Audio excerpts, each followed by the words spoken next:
Welcome, my friends, to this quick chat about prescribing antibiotics. So I'll start straight away. Let's give prescription of antibiotics for everyone and why you should and why you shouldn't.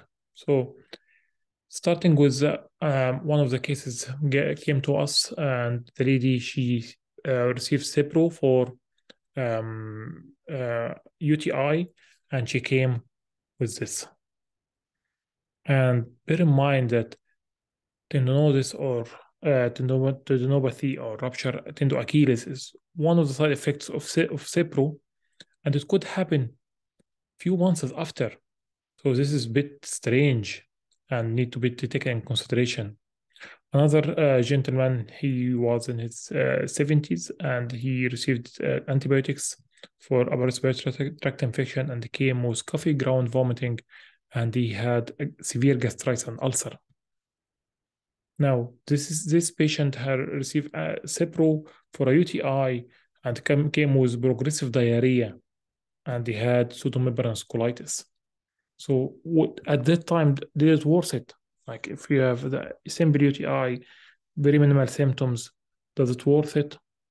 Or the urine will clear it itself? So I think it's worth reviewing the literature about this. Another patient received antibiotics for sinusitis, and the patient developed arrhythmia after this. The problem was that the patient has antihistaminics, antiemetics, and antibiotics, three together. And bear in mind, we need to review the patient's medication. So this could end up by a fatal arrhythmia.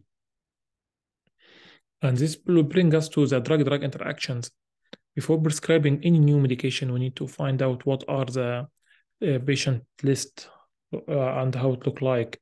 If the patient doesn't have the list with them, I prefer to run the prescription by the GP. So I write a GB letter, and this is my recommendations, and I need the GB to review the medication, or someone at home could send us the list or WhatsApp us the medication, so we'll be aware.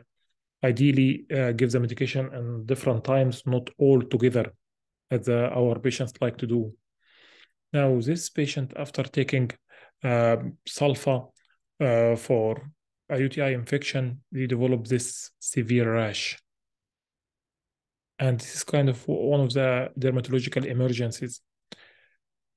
So no one will come to the hospital with intention to harm patients, but this happens. And this is why we need to ask our patients before giving any prescription about any history of a drug allergy. But unfortunately, this could be the first time to have this. So this could happen while he is in the hospital.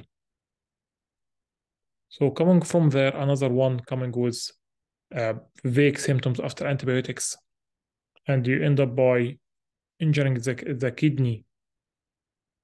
So obviously, patient coming unwell and admitted to the hospital, needed two or more of antibiotics plus antifungal, and this will be high chance that the kidney might be affected, plus or minus the liver. So you will need to watch for the kidney functions and make sure that you are not combining this with other medication could affect the kidney, like the non-steroidal, for example, or diuretics or anti-gout medications. So we'll need to measure the kidneys functions and change the medication doses or shift for other lines according to the results. And this will bring us to this list. I will not go deeply in the ATN or AIN, but this is the list to summarize medications with high potentiality to cause both of them.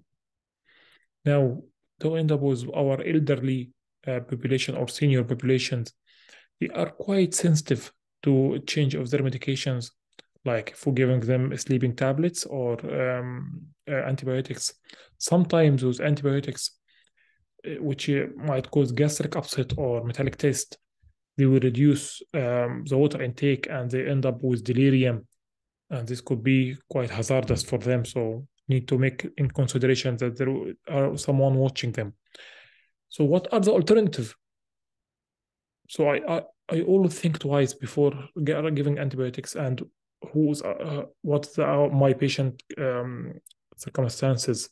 So what is the human factors in this case, like child, elderly, vulnerable, a sensible person, pregnant. What is the current situation? Do I have to? And if I have to, could this be a plan B or no? Like I like giving the patient delayed prescription. So this is the medication for now, and this is the prescription. Of a couple of days, if no improvement, or you show more obvious signs of infection, you will need to take this medication.